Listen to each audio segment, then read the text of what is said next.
Totoo nga bang nakakatanggal ng sakit sa katawan ang pagyakap sa mga puno?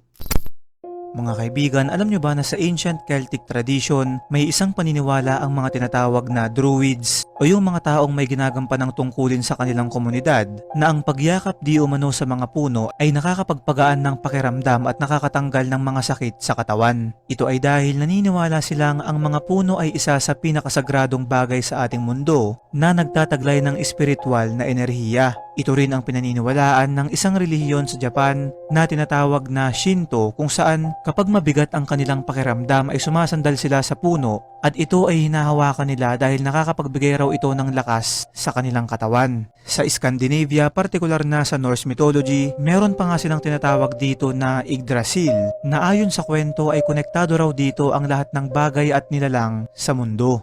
Kung titignan naman natin ang siyentipikong paliwanag patungkol dito, ang mga puno daw kasi ay naglalabas ng tinatawag na phytoncides na kapag nalanghap ng tao ay bahagya nitong napapalakas ang kanyang immune system at na-activate ang parasympathetic nervous system nito na dahilan upang bumaba ang stress levels nung tao na yun. Kaya naman kung ikaw ay maraming iniisip na problema, ay subukan mong tumambay sa tabi ng puno, sumandal, hawakan at yakapin ito dahil baka mapagaan nito ang iyong damdamin.